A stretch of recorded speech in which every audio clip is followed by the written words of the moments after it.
Posted by u/complexwing7114. Throwaway account, as my husband and in-laws follow my name. I, 29F, have been married to my husband, 30M, who I'll call Alex. Alex and I met in college during our freshman year. We started off as just friends and got married 7 months ago. I've gotten along with his family, but we aren't super close. However, we're friendly enough. The problem is that Alex has begun to make me incredibly uncomfortable. Firstly, he's begun to ask me who I'm meeting with, where, what we plan on doing, and how long I'll be gone every single time I leave the house without him. At first, I just thought he was being protective and a good partner, just in case something happened, but then he started checking my phone after the visits, vetting, and researching each of my friends as well. He has also been pressuring me to link my bank account to his, as he's in charge of the finances, even though he was perfectly fine with keeping them separate before. We fight about it almost every day. Finally, yesterday, when he was preparing to go on a work trip for 2 weeks in California, he demanded that I wear a tracker so he could keep an eye on me while he's gone. I can't do this anymore. I feel like I'm suffocating, and his family, who I've spoken to about his worrying behavior, just said he's being careful and protective, as a good husband should. I need to gather my things and find a way to be gone before he gets home without tipping him off. He's always threatened that if he ever found me cheating on him, he'd turn in divorce papers the same day. He keeps a filled-out copy in his desk. I'm going to submit those the day I leave. But there's so much to do, like finding a new place to live, seeing if my job has any transfers available, and packing and moving in 2 weeks. His return flight is May 11th, so I need to move quickly. I'm posting here because I don't have any close family, and I can't risk dragging my friends into this since we share the same friends. I just needed a place to vent and ask if anyone has any advice on the easiest and safest way to do this. Edit. Oh my god, you guys are amazing. I never even thought about not using his divorce papers. I'll check for cameras before I start any packing or prepping. I may also shred his divorce papers just in case and look into getting a lawyer for myself. I'm in a no-fault divorce state, that much I do remember, which will help. I'll update again when I know more. The tracker he wants me to use is a small clip to put on a belt or waistband. I'll wear it unless I'm going or doing something related to me leaving. No pets yet, thankfully. Update 1 day later. I've gotten a lot of support and helpful advice, along with questions that I thought I should clarify before proceeding with the update. Some ask why I'd be hiding things from Alex regarding going out and who I'm meeting with. I'm not, and I have nothing to hide. However, when he begins to double-check everything I tell him with the other people there, right down to each person I talked to and what I said, did I send any text messages, did I order food, how much did I eat, that's when it started to feel like I was slowly being pushed into a corner. It didn't start out that bad, but gradually grew worse over time. All of the Reddit subs my in-laws' families are part of are related to gardening and DIY, so I highly doubt they'll see this. If they do, hopefully, I'll be gone by then. I talked to my job and explained things to my manager, and they promised to look into openings in other states to see if they could get me into one. They'll have an update on that in 3 days. I trust that my bank account is secure, considering he's tried to get into it before and failed. I found one camera in the kitchen, another in the living room, and one in our bedroom. As such, I've left them in place for now and have done all other planning in the bathroom, pretending I'm taking a bath.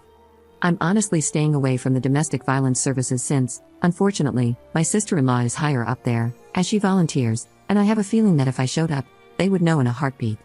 I can't look for apartments until I get the update from my work, but either way, I'm still going to be leaving the state. The day before I go, I will be changing my phone carrier and wiping my laptop and all of his electronics before I leave. I've met with 2 lawyers so far and had them look over the paperwork my husband had prepared, and both said it had some clauses that could have caused me trouble down the line. What alarmed all of us was the fact that several of those clauses dealt with future children, and not as a hypothetical. Like several here suggested, I have a feeling he fully intended on getting me pregnant to keep me trapped and tied to him. There are 3 other locations my job could send me to, and I have, as a precaution, begun looking into all 3 cities and housing in those areas, just in case one of them is where they send me. Even if they don't have an opening to push me into, I will just have to quit, move, and figure things out on my own. I have enough money to live and survive for a few months until I can pick up another job. Unfortunately, all of our friends are mutual, and they would likely be unaware of the consequences of saying or sharing anything I do or say with my husband. I don't have any surviving close family, and obviously, my in-laws are not a reliable resource. I am on my own, unfortunately, aside from the wonderful bonds I've begun to make here. I will update again if I get more information or if something else happens. Otherwise, I'll update when my work gets back to me. I do plan on leaving before he returns, though, just to make sure I'm not anywhere near here at that time. Second update 2 days later. Good news, my work has an opening I qualify for that will not only move me across the country but also comes with a salary increase. I've started telling my in-laws and friends that I'm planning a surprise outing for just the two of us when my husband gets back. This way, people won't give me odd looks if they see me out and about. I've even gone as far as asking my mother-in-law to show me his favorite recipes. Meanwhile, I found a moving company that, while small, is willing to work during a storm. The reason is that in 5 days, we're supposed to get hit with a large storm front. I plan to shut off the breaker and say we lost power if he asks, just as several people here suggested, and even send him a short clip of the storm. I will have all of my stuff moved that afternoon, and I will be flying out once the weather has cleared enough to do so. I have a lawyer who will push my divorce through, and I filled out the necessary paperwork so that I don't have to be here for it. I'm not suing for assets or alimony, and I've shredded his divorce papers as well. I've set up a cheap payphone plan through Cricket until this is all said and done, at which point I will find a new carrier, number, and phone. This one is being wiped and left behind. My laptop is provided by my work, and the IT department inspected it thoroughly. It was clean, thankfully. No other electronics aside from my laptop. New phone will be coming with me. If Alex needs to talk to me, he can do it through my lawyer. I'm hoping nothing seems amiss to him until after I leave, and I'm not turning the breaker back on when I go. He can do that when he gets home. My work is covering the plane ticket, so at least that's one expense I don't have to worry about. Third update 1 week later. It's been a busy week, but I've gotten so much done. Firstly, I am now out of the house and staying in a hotel while I look for an apartment. It's a big city, bustling with people no matter where you look. A pretty bad storm system hit back home that actually lasted 2 days, high winds, thunder, lightning, and even hail everywhere. I didn't take much from the house, just my documents, clothes, and important sentimental items. I left all the furniture and electronics behind. I cleaned the house top to bottom and took pictures on my phone so he can't claim I damaged anything when I left. My lawyer has already started divorce proceedings, and my husband will be served on the 8th. His plane is due to land early in the morning, and the sheriff will be at the house waiting for him. He is very much concerned about public appearances and reputation. My lawyer will also call him to inform him that I am more than willing to expose everything about his actions publicly if that's what it takes to secure my freedom from him. I will go to court as long as necessary to get this pushed through. I haven't told our friends or his in-laws yet. I plan to do that while he's on the flight to prevent him from getting wind of it before he's handed the divorce papers. I will be calling around and explaining why we're getting divorced to try and prevent him from twisting this into somehow being my fault. I don't want him to claim I had an affair or something, so I want to get the truth out before he has a chance to twist it. I'm doing okay. I'm tired, but I feel almost jittery and off-kilter. I keep looking over my shoulder and monitoring what I say, even when I don't really need to anymore. Hopefully, that will fade soon. My work is covering the cost of the hotel, and I'm working on getting my other things in order. I also need to find a new general practitioner, as I want to get a full checkup just to make sure everything is okay. I don't know when my next update will be, probably when the divorce papers are filed or if we have to go to court to push them through. I'll try to keep my head up, but it feels like I'm in a whirlwind with so many things to do and think about. I kind of thought it would be easier once I got out of the house, but while the fear is smaller, the number of tasks seems to have only grown. Fourth update 1 week later. Sorry I haven't updated in a while, things got hectic and a bit chaotic. Firstly, I'm still working on getting an apartment and have applications in at 3 different places, so hopefully I'll hear back soon. I'm still going into work at the new location, so I don't have to worry about burning through my emergency savings completely. I've gotten a lot of emails from Alex, his family, and our old friend group, asking question after question. I've only sent one email back to Alex, explaining that I don't believe we are truly compatible and that it's best we separate now. I also told him that his treatment of me, when I'd done nothing to deserve it, was just as much of a deal breaker as cheating would be for him. I ended the email with a statement that I would not be contacting him further and that anything else he needed to pass on to me, or vice versa, would be done through my lawyer. For his family and friends, I typed up one email outlining everything that had happened and why I left. I told them I wished them no ill will, but that such treatment of a wife and partner was not acceptable. I also said that if Alex gets remarried in the future, I hope they will help support both partners, not just Alex. According to my lawyer, Alex was livid when he was served. The sheriff ended up booking him for assault on an officer and menacing, due to the threats he was shouting. His father bailed him out a few hours later, but with the sheriff's testimony, my lawyer believes I have a very good chance of getting a restraining order. Upon returning to the house, Alex apparently lost his temper again. He broke the dining table into pieces, destroyed the TV, and put several holes in the walls. At least, that's what one of our friends reported in an email, as Alex called him to help clean up the mess. My lawyer already has the pictures I took of the house, with timestamps as evidence that nothing had been damaged by me. My friend reported that Alex tried to claim I had trashed the house, but the holes in the wall were at head height. Alex is 6 feet 3 inches, and I'm 5 feet 4 inches, so my friend knew that was false. Either way, taking those pictures will definitely help me, So thank you again to everyone here for the advice, because I never would have thought of that on my own. My work won't share any details of where I am, as I work with some high-end clientele who value security, and that information won't be gossiped about. And no, I'm not some adult entertainment worker. I deal with contracts, notary services, and business management. So even if Alex tried to use my work to find me, he wouldn't succeed. Fifth update 2 weeks later. It's been a little bit, and I thought I'd answer some questions before giving my update. It may be a while before things change again. Firstly, no, I didn't bring my car. The public transport here is good enough that I don't need one. I have secured an apartment, and the building has good security. You need a key card to enter, and there is a security guard at the desk right by the entrance. As part of my contract, I provided them with a photo of Alex and his family, so even in the off chance they do find me, they won't be allowed in. The responses I received from the emails varied. His family said I was overreacting and that I owe Alex an apology for the problems this has caused him. They mentioned that the pending criminal charges put him at risk of losing his job if he's convicted. Alex sent a long email apologizing and pleading for me to come home. He said he was worried about me and is willing to go to therapy if it will appease me. He wants us to stay together and didn't think leaving was an appropriate response to his genuine concern and worry for my health and safety. The replies from our friends were somewhat lacking. They said they didn't think Alex was ever going to hurt me and that I shouldn't let my imagination run wild. As much as I'd like to say I was surprised by the lack of support, I'm honestly not. He intends to fight the divorce, but I am letting my lawyer handle it. I am also pursuing a protective order. Once I was approved for my apartment, I froze my credit, changed my phone carrier and number, and made sure that none of my documents list Alex as my next of kin or power of attorney. Some have asked why I was so paranoid about Alex and his possible future actions. The answer to that is actually somewhat simple: my grandmother. I love that woman to bits. As a teen, she explained why my grandfather was never around. He was extremely abusive and manipulative, and in her generation, divorce wasn't really an option. She wouldn't have been able to buy a house or get a good enough job to support herself and my mother on her own. As such, she endured it, shielding my mom as best she could until my grandfather died. When I felt like I might have been overreacting, I remembered how she always said she wished she could have seen my grandfather for what he was early on, when she might have been able to annul the marriage. I don't know when I'll update again, maybe when the divorce goes through or if something big happens, but until then, I'm just trying to keep my head above water. Sixth update 1 month later.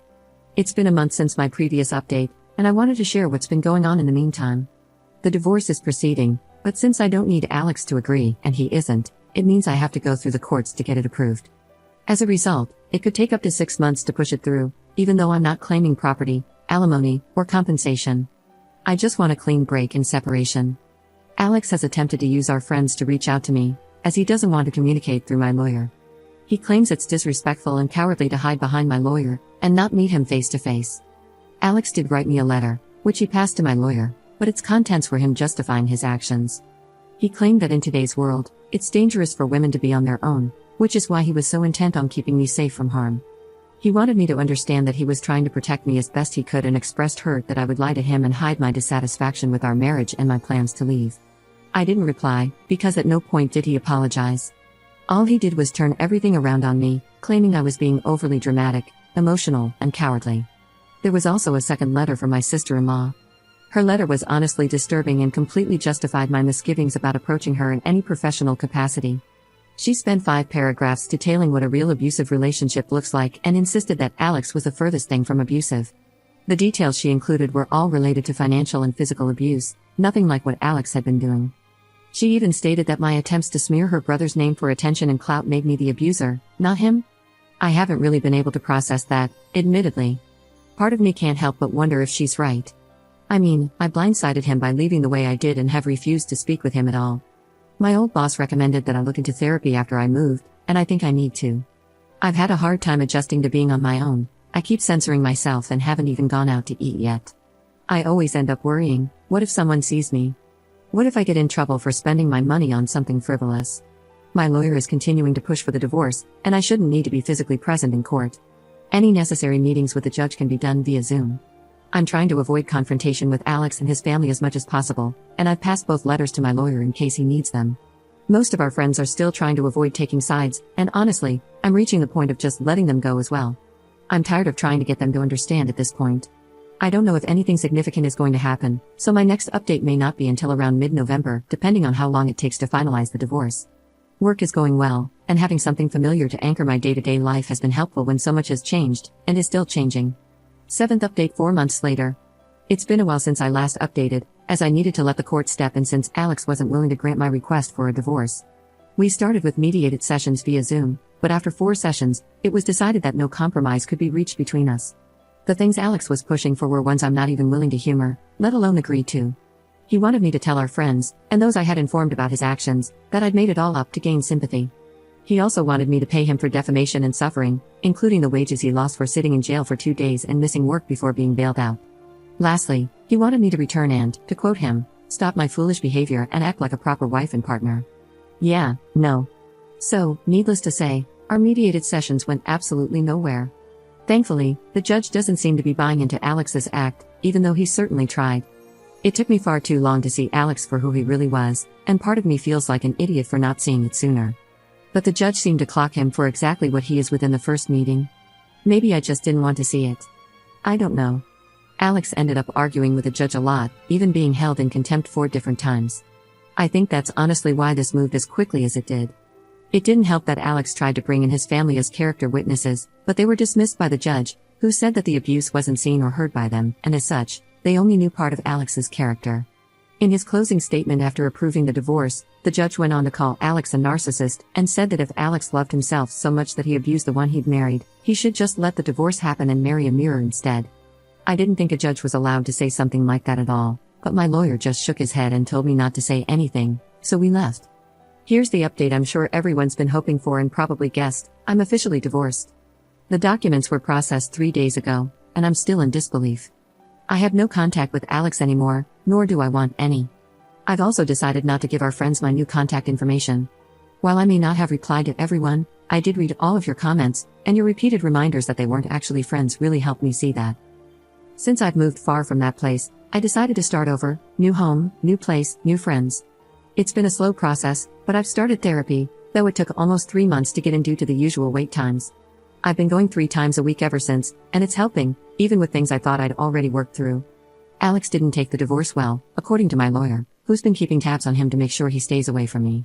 Apparently, something happened at his job, though I don't know what exactly, as I have no way to get that information, but whatever it was, it cost him his job. My lawyer also did something I didn't expect, but I think everyone will appreciate. He took the letter my ex-sister-in-law sent me and forwarded it to the domestic violence organization she works for, along with a formal statement about Alex, his actions, and the judge's decision. She's been let go as well. Given how closely those organizations work with one another, my lawyer said her chances of getting another position at a similar organization are slim to none. I actually laughed, though I got a bit teary, when he said that and added, "Slim is on a leaky rowboat to China." I've been crying a lot lately, but my therapist says it's normal and shows I'm actually processing things instead of bottling them up and pushing them down. I'll try to update in a month or so, if my emotions level out somewhat, to explain a few more of the details, but I wanted to get this out there and thank everyone for their continued support and encouragement. I appreciate each and every one of you, I really do. You gave me the hope that leaving him wasn't going to be this giant black mark I'd never heal from or move on from. Work is going well, and the sense of normality and routine is helping me avoid feeling like everything has been spiraling out of control.